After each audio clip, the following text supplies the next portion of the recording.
Bismillahirrahmanirrahim. Dear students, Assalamu alaikum.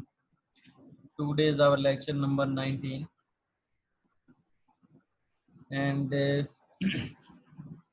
we are studying numerical analysis 2, section numerical differentiation. And the title of today's lecture is Comparison of Stirling's interpolation and Bessel's interpolation formulas. We will solve an example with these two methods to check that which method gives the better answer, and finally we will conclude the result by comparing the answers by these two methods with the exact methods. So the example is the following data represents function y is equal to cos x plus 1. Compute the values of y prime at 0.45 by using Stirling's and Bessel's interpolation formula from data and compare the exact value.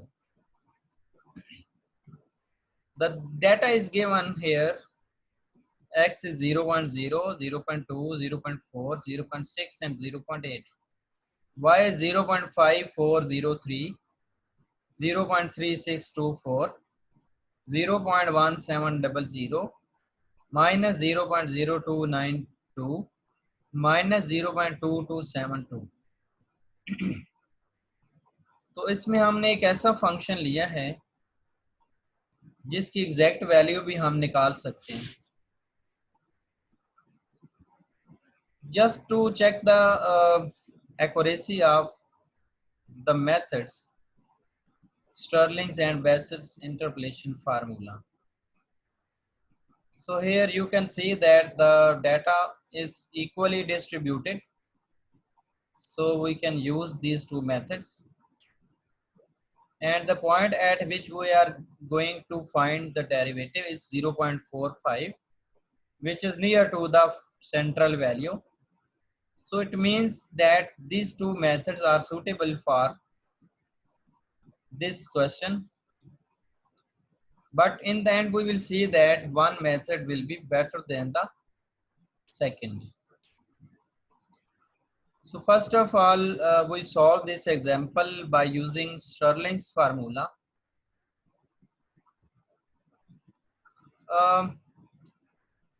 Let x naught is 0.4, h is 0.2, x is given 0.545. तो हमने x not ऐसा choose कर लिया है जो हमारे x के close भी है और इधर से सेंट्रल वैल्यू पे, सेंट्रल पोजीशन पे भी है. तो इसलिए ये जो x नॉट है, it is a best choice. Next आप क्या कैलकुलेट करते हैं? p. So p will be equal to x minus x naught over h, which is equal to 0.45 minus 0.4 divided by 0.2, and after solving this we will get 0.25. So p is equal to 0.25.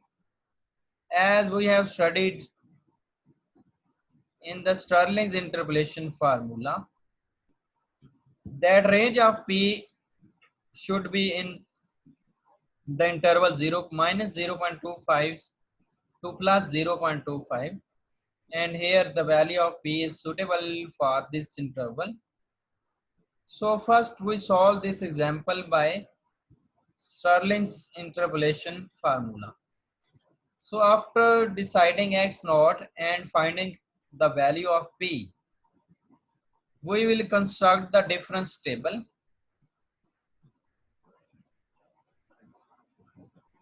And you know that in this method we use the brackets where the average is to be taken. It means that when you construct the table, these are basically the brackets. ये जो दो values आपकी highlighted हैं इनको bracket कहा जा रहा है। तो ब्रैकेट्स की ये एवरेज वैल्यू यूज़ करता है और बाकी जो है उनकी सिंगल वैल्यू यूज़ करता है। तो फर्स्ट डेरिवेटिव के अंदर ये दो वैल्यूज इनका एवरेज यूज़ होगा, ये सिंगल वैल्यू के तौर पर यूज़ होगी, फिर उन इन दोनों का एवरेज यूज़ हो जाएगा और ये वैल्यू सिंगल वैल्यू के तौर पर आ जाएगी। तो यहाँ पर एक्स नॉट हमारा क्या है 0.4 है, हमने खुद से चूज़ किया है। इसका मतलब ये क्या हो जाएगा x-1, ये क्या होगा x-2, और इसी तरह इससे नीचे क्या होगा x1 और x2। सिमिलरली ये क्या होगा y-1 sorry y-2, y-1, y0, y1 and y2। This will be delta y-2, delta y-1, delta y0, delta y1, delta square y-2, delta square y-1, delta square y0, delta cube y-2, delta cube y-1, delta 4y-2। तो ये आपने table जो है वो construct कर लिया। इसमें values आपको पता होनी चाहिए, ये किसकी वैल्यू है, ये किसकी वैल्यू है। बाकी जो आपके टेबल के अंदर आपके मेथड के अंदर यूज़ होनी है वो हाईलाइटेड है। एक तो इस लाइन के ऊपर जो वैल्यू पड़ी है ये यूज़ होंगी, बाकी ये जो रेड वैल्यूज़ हैं इनका एवरेज आपके फार्मूला के अंदर यूज़ होना है, स्टर्लिंग्स फार्मूला के अंदर।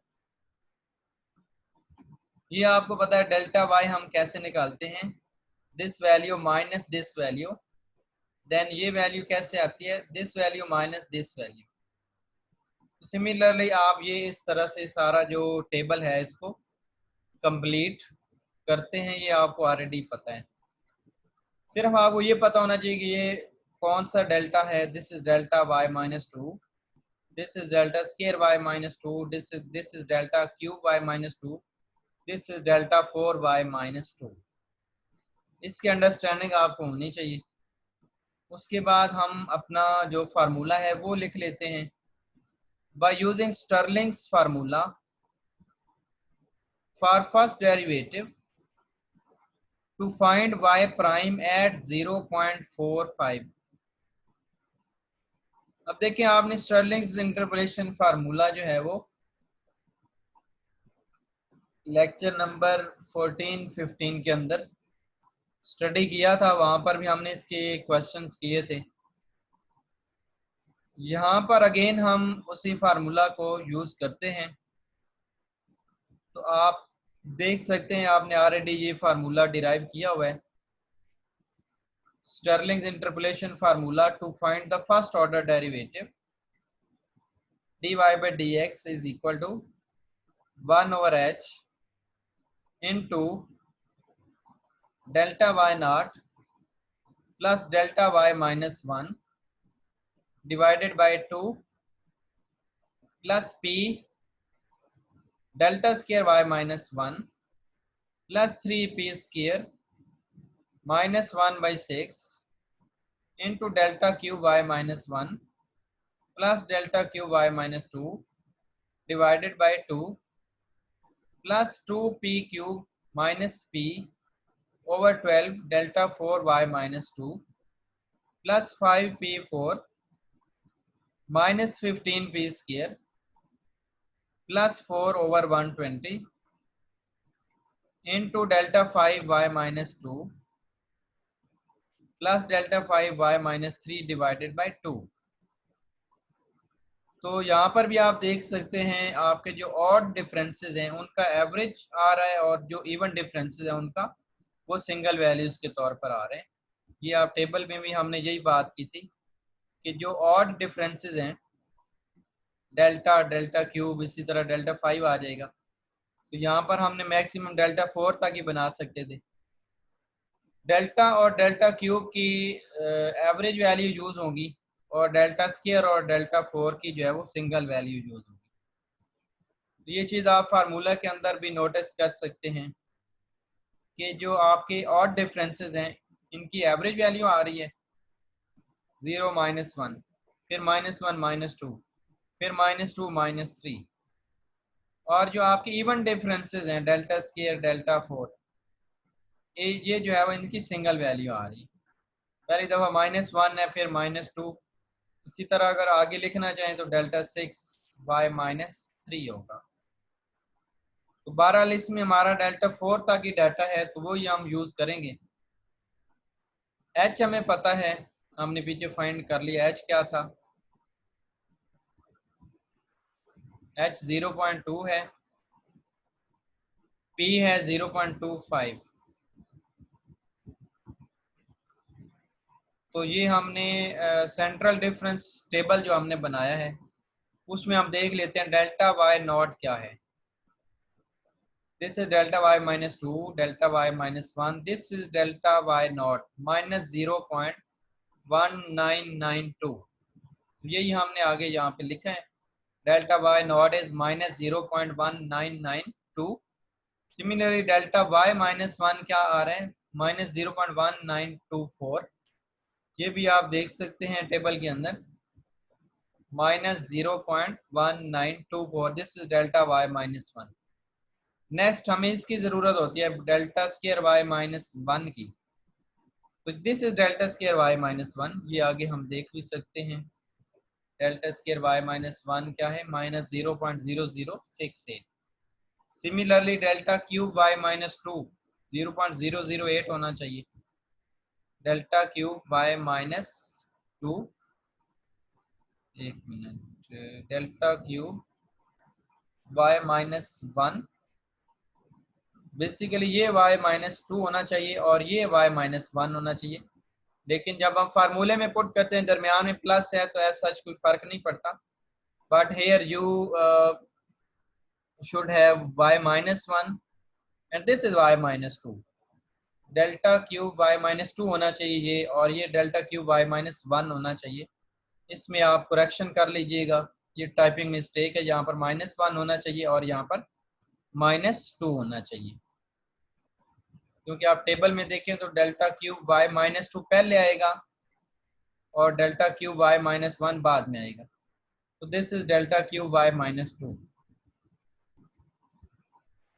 and you can see that from table delta 4y -2 is 0.0003। so ये तमाम वैल्यूज आपने राइट डाउन कर ली बाय यूजिंग द टेबल। अब आप फार्मूला के अंदर वैल्यूज पुट करें। 1/h, h is 0.2, delta y not that is 0.1992 plus delta y -1 that is -0.1924 divided by 2 plus p into delta square y -1, p is 0.25, then here t 3p square 2p cube। तो आपने यहाँ पर जो values हैं वो substitute कर दी है। तो अब आप इसको कैलकुलेटर पे सॉल्व करें तो आपका आंसर जो है वो ये आना चाहिए। बाकी आप खुद भी चेक कीजिएगा। फर्स्ट डेरिवेटिव का answer by using Stirling's interpolation formula should be -0.9928424479।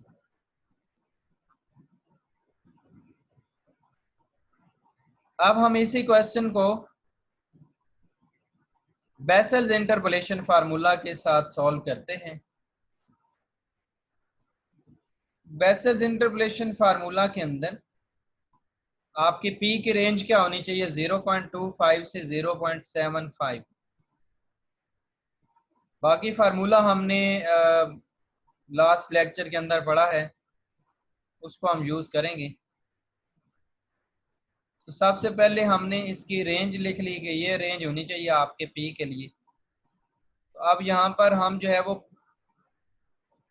सबसे पहले टेबल बना लेते हैं।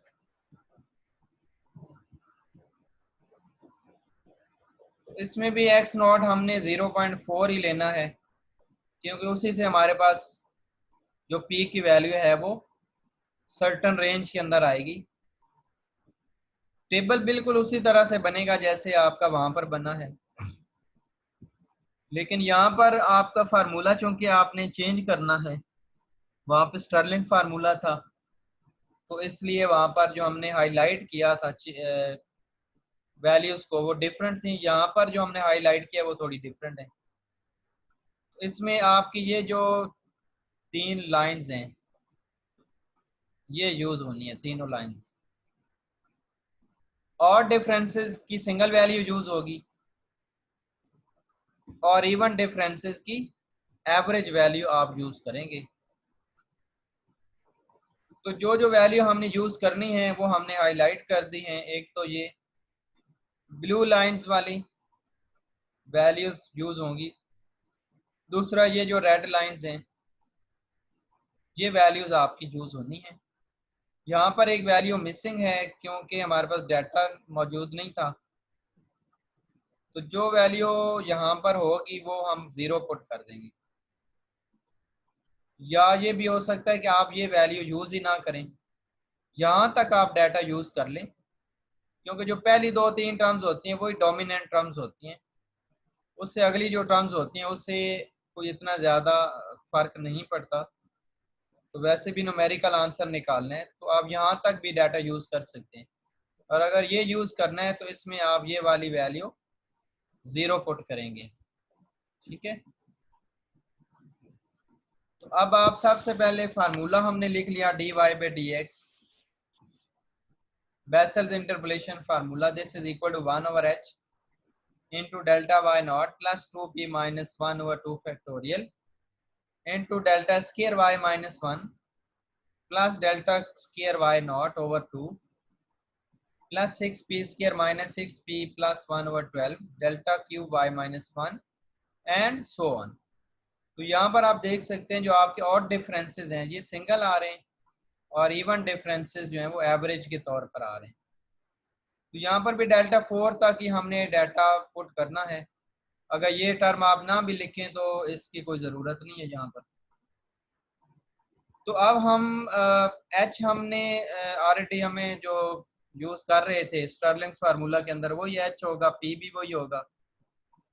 ठीक है, बाकी आपकी वैल्यूज़ जो हैं डेल्टा वाई नॉट की वही रहेगी जो पहले थी। डेल्टा स्केयर वाई माइनस 1 आ जाएगा, डेल्टा स्केयर वाई माइनस 1 हमारा क्या आएगा -0.0068 और डेल्टा स्केयर वाई नॉट क्या आएगा 0.012। इसी तरह delta cube y minus 1, delta cube y minus 1 आएगा आपका 0.008।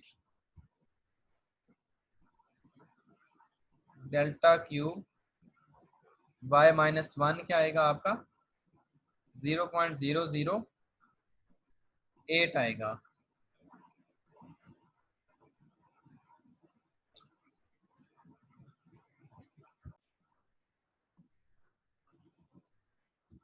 हाँ जी, ये यहाँ पर एक मिस्टेक थी, यहाँ पर डेल्टा क्यूब वाई माइनस 1 जो है वो गलत लिखा हुआ था, इसको हमने सही कर लिया। डेल्टा क्यूब वाई माइनस 1 आपका क्या आएगा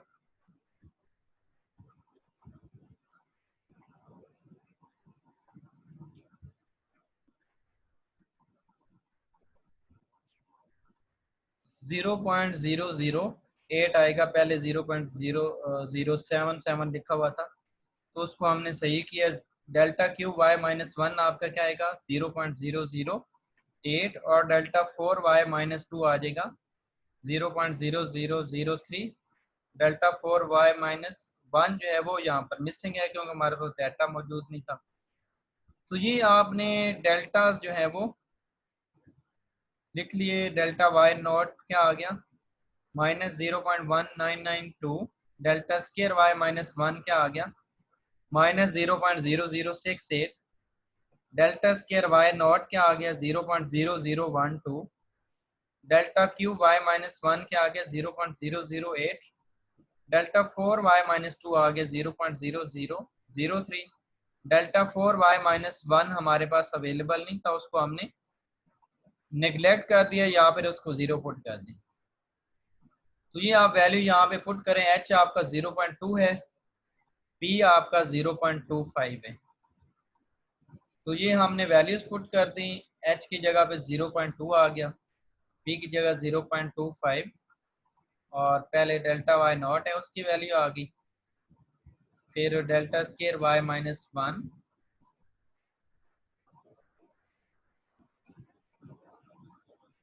plus delta square y naught. यहाँ पर डेल्टा स्केयर वाई नॉट की वैल्यू नहीं लिखी हुई, ये आप चेक कर लीजिएगा। फिर डेल्टा क्यू वाई माइनस 1 0.008 आ गया, और फिर डेल्टा 4y माइनस 2 और डेल्टा 4y माइनस 1 आ जाएगी। तो इसको आप कैलकुलेटर पे सॉल्व करें तो चेक कीजिएगा आप, क्योंकि यहाँ पर एक वैल्यू नहीं लिखी हुई तो मे भी यहाँ पर कैलकुलेशन मिस्टेक हो, या यहाँ पर सिर्फ टाइपिंग मिस्टेक भी हो सकती है। तो ये आपने आंसर चेक करना है, ये आंसर आपका आ रहा है या नहीं आ रहा। तो ये आपने दोनों मेथड से जो है वो क्वेश्चन सॉल्व कर लिया है। अगर आप देखें इससे आंसर क्या आ रहा है, -0.99287, और पहले मेथड से हमारा आंसर आ रहा था, ये यहाँ पर शो नहीं हो रहा,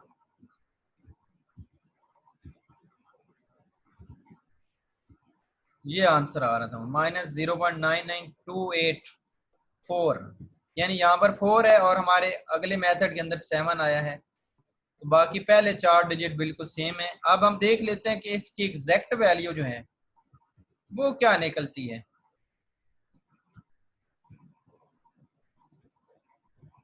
क्योंकि हमने फंक्शन ऐसा लिया था जिसकी एग्जैक्ट वैल्यू भी निकालनी पॉसिबल थी। Just to check the accuracy of the method, हमने एक ऐसा फंक्शन लिया था जिसका डेरिवेटिव ऐसे भी फाइंड किया जा सकता है। तो अब हम इसकी एग्जैक्ट वैल्यू निकाल लेते हैं। तो y प्राइम आपका क्या आएगा, ये फंक्शन है आपका y is equal to cos x plus 1,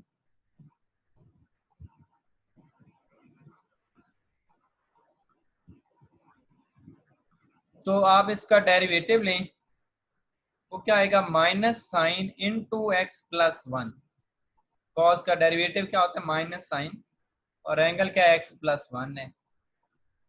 calculator आपके रेडियन के अंदर होने चाहिए, क्योंकि यहाँ पर जो x है वो डिग्री नहीं है बल्कि रेडियन है। तो x को 0.45 यहाँ पे पुट करें, ठीक है, और आपका ये आंसर आ जाएगा -0.9927129991। अब अगर आप इसको कंपेयर करें, जो आंसर हमारे आए थे बेसल्स फार्मूला में और स्टर्लिंग फार्मूला में, बेसल फार्मूला में कितने डिजिट मैच हो रहे हैं, 9927 9928, और जो हमने ये मेथड किया था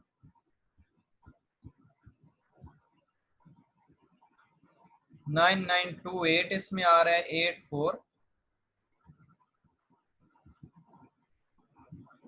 और इसमें आ रहा है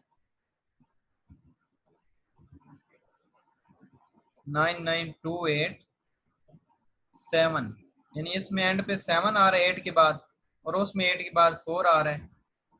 तो अगर हम इसकी एग्जैक्ट वैल्यू निकालें, हाँ जी, अगर आप इसका एग्जैक्ट आंसर निकालें तो वो आएगा -0.9927129991।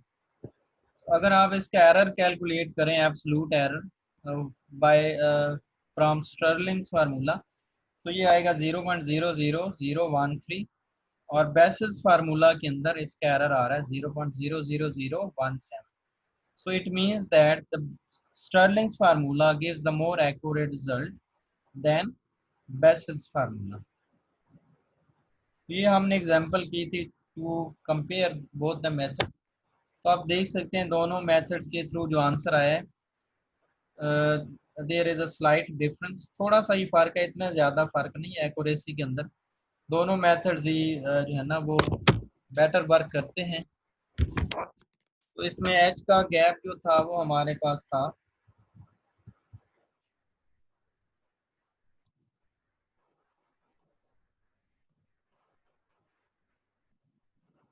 0.2, अगर ये मज़ीद कम होता तो आपके पास जो है ना वो ज़्यादा एक्यूरेट रिजल्ट आता। तो जितना एच कम होगा उतना बेटर रिजल्ट आएगा आपके पास। बहरहाल इस एग्जांपल में हमने ये देखा है कि अगर सिमिलर सिचुएशन हो तो स्टर्लिंग्स फार्मूला जो है वो बेटर वर्क करता है as compare to Bessel's formula. Thank you.